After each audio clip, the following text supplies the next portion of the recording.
Dans cette vidéo du chapitre 1 de mes notes de cours, je résous une autre situation tirée de la section 1.2 de Séguin qui porte sur la vitesse moyenne et la vitesse scalaire moyenne. Il s'agit de la situation 4 qui s'intitule Des travaux sur la route et dont on peut lire le libellé à la page 26 de Séguin, ce que je vous invite à faire immédiatement. Après cette première lecture, on débute la méthode de résolution par la première étape, c'est-à-dire une deuxième lecture où on identifie les données connues et les données recherchées.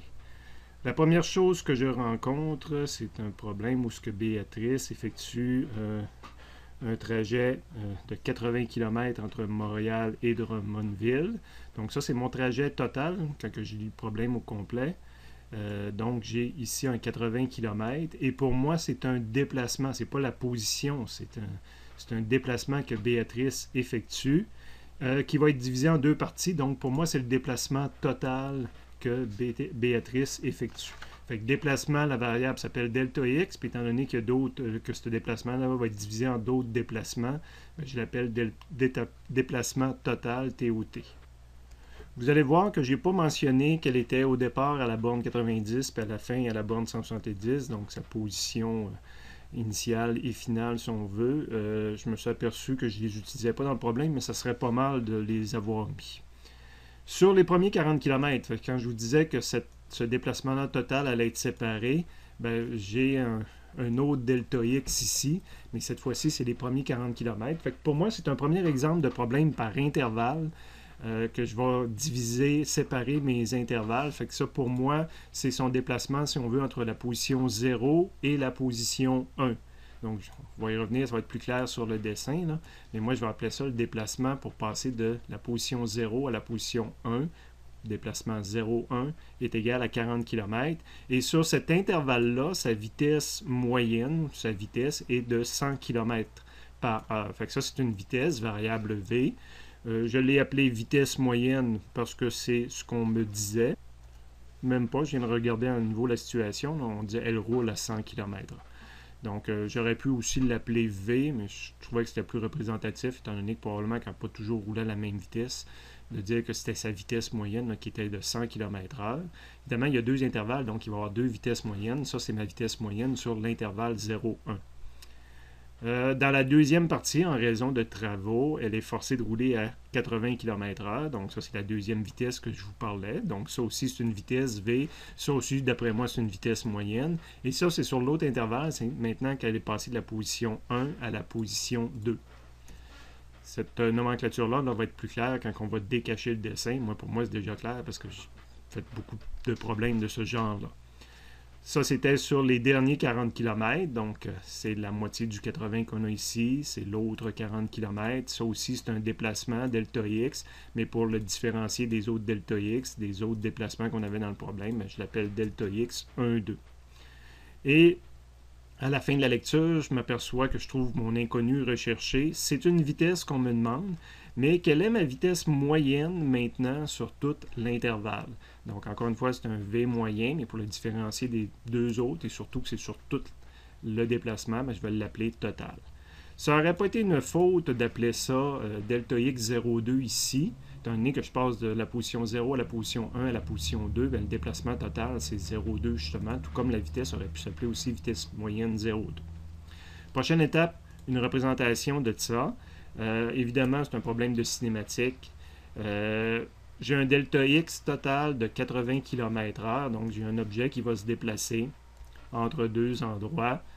Donc, position initiale, position finale. Puis ça, c'est mon delta x total. Prochaine variable que je rencontre, c'est ma première partie de déplacement. Donc, je me fais une autre cote qui représente seulement les premiers 40 km.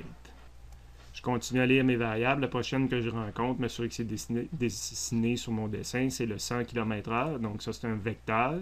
Donc, la prochaine chose que j'ai dessinée, c'est un vecteur et je l'ai identifié comme ici.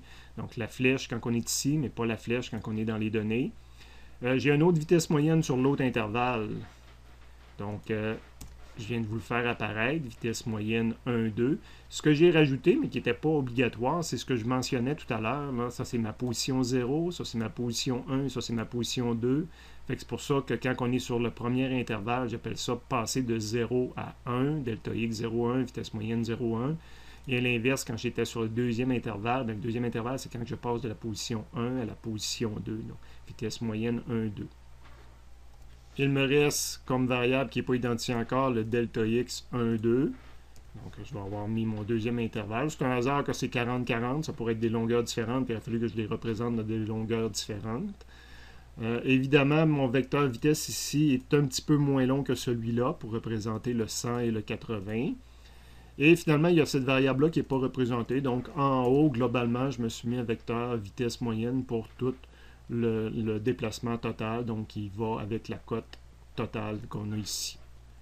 Prochaine étape de ma méthode que je vous enseigne, c'est de chercher une formule qui m'aide à trouver une réponse à ce point d'interrogation-là. Donc, c'est une vitesse moyenne totale que je cherche. Je suis maintenant dans le résumé pour le chapitre 1, à la première page. Ça, je le sais parce que le fait qu'on travaille la section 1.2 de Séguin présentement. Au départ, je ne vois pas d'apparaître de vitesse moyenne. Mon point d'interrogation, c'était une vitesse moyenne. Donc, je l'ai ici. On ne me demande pas dans la question du tout d'une vitesse avec signe. On veut connaître la vitesse en valeur absolue. Donc, je vais avoir tendance à travailler avec la formule qui est ici. Les delta x sont connus. Les delta t ne sont pas nécessairement connus. Donc, je m'attends à avoir des étapes supplémentaires. De retour à mon problème, je transcris ce que j'ai vu sur le formulaire de façon identique. Et ensuite, je mets des chiffres tirés de ces chiffres-ci dans la formule. Vitesse moyenne, dans ce cas-ci, c'est mon point d'interrogation, c'est ma vitesse moyenne totale. Fait que ma variable qui apparaissait dans le formulaire, je la remplace par ma variable que je cherche. Ici, c'est vitesse moyenne totale, qui n'a pas de chiffre pour. Le delta x, ça va être le delta x total. Donc, c'est le 80 qu'il y a ici. Divisé par le delta t total, et que je ne connais pas, qui n'apparaît pas dans mes chiffres ici, donc je ne peux pas le remplacer présentement, l'étape que je mets en vert. Et je précise que je viens de faire une première utilisation d'équation de physique, mais que j'ai deux inconnus dedans.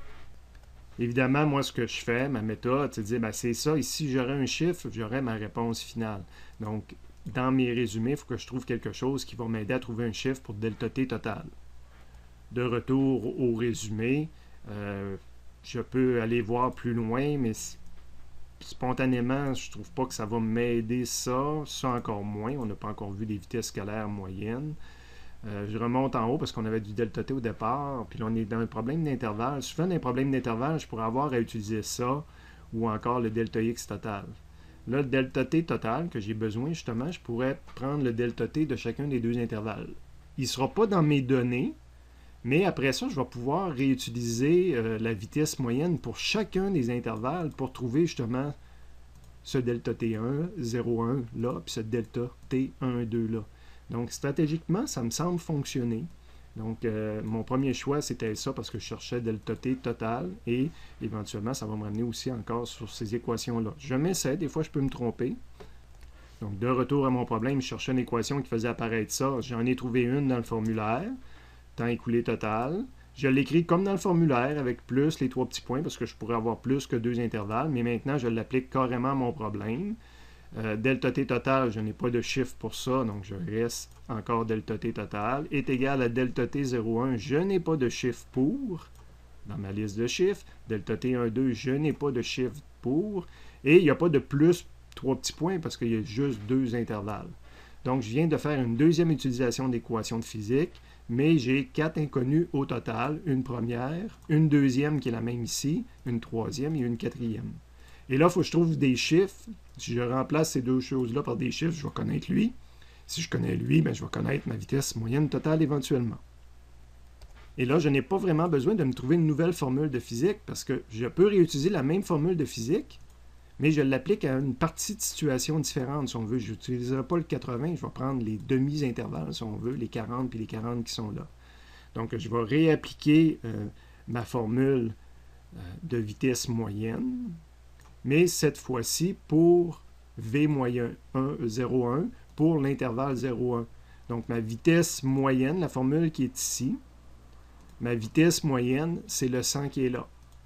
Le delta x, ce 100-là s'applique quand je suis sur delta x 0,1, donc s'applique aux premiers 40 km, divisé par delta t 0,1, parce que ça s'applique au premier intervalle, mais je n'ai pas de chiffre pour delta t 0,1. Donc, c'est la troisième fois que j'utilise une équation de physique, mais j'ai maintenant, je suis resté à 4 inconnus. Cet inconnu-là était déjà comptabilisé. D'ailleurs, je me réalise que ça, mathématiquement, je vais pouvoir trouver une réponse pour delta t 0,1 puis venir le mettre ici. Je vais une autre fois, pour me monter à 4 équations, 4 inconnues, une autre fois utiliser cette équation-là, mais pour l'autre intervalle. Donc, ma vitesse moyenne dans cette formule-là va devenir la vitesse moyenne de l'intervalle 1, 2, le 80 qui est là. Le delta x de ma formule de base va devenir le delta x 1, 2. Puis là, c'est encore un 40 qui apparaît comme en haut. Ça aurait été le fun qu'il y ait des chiffres différents là, pour réaliser quelle variable qu'on a pris une fois et l'autre. Et le delta t de la formule de base va devenir le delta t qui s'applique à l'intervalle 1, 2, que je n'ai pas de chiffre pour. J'ai écrit une quatrième équation de physique, mais je n'ai pas augmenté mon nombre d'inconnus, puis je réalise que cette équation-là permet de calculer delta t 1, 2. Donc, je connais ça maintenant, j'ai un chiffre pour ça, j'ai un chiffre pour ça, je peux avoir un chiffre pour ça que je vais pouvoir mettre là. Mathématiquement, il est fini le problème, on s'arrête là, on n'a pas besoin d'aller plus loin en examen. Évidemment, c'est intéressant de le résoudre, soit de façon rapide en utilisant une calculatrice scientifique programmable. Je prends quelques instants pour vous montrer que j'ai programmé les 4 équations en vert en ajustant un petit peu le vocabulaire au besoin, mais j'ai programmé l'équivalent des 4 équations en vert, résoudre, la calculatrice me retourner toutes les réponses que j'ai retranscrit ici. Donc ça, c'était la méthode rapide. Évidemment, je peux aussi faire le développement mathématique, le traitement de ces équations-là, ce qui est fait un peu ici, mais surtout à la prochaine page. Sans aller dans le détail de mon développement mathématique, j'ai tendance à faire mes solutions mathématiques là, sans sauter aucune étape, donc un peu long. Mais il reste qu'une chose qui est importante à voir, qui est montrée un petit peu sur la fin, ici, il y a des étudiants qui auraient pu avoir le réflexe de dire « Ah, ben, je roulais à 100 km/h pendant 40 km/h. » Puis après ça, je roulais à 80 km/h pendant 40 km/h. La moyenne, ma vitesse moyenne totale, ça va être la moyenne de ces deux chiffres-là, 100 plus 80 divisé par 2. Ça donne 90. Et ce n'est pas la réponse que l'on a obtenue, puis qu'on obtiendrait en faisant de façon rigoureuse. Là. La réponse qu'on a obtenue, c'est 88,9. C'est proche de 90, mais ce n'est pas la réponse. Puis là, en plus, ça pourrait même être des fois très éloigné. Imaginons que j'ai juste roulé une vingtaine de kilomètres à 100 km/h, mais quasiment 80 km à 80 km/h, mais ma réponse va être très proche de 80 et non pas très proche de 90. Donc, il faut faire attention, là, il faut réaliser cette chose-là. On peut le réaliser en faisant le développement mathématique complet.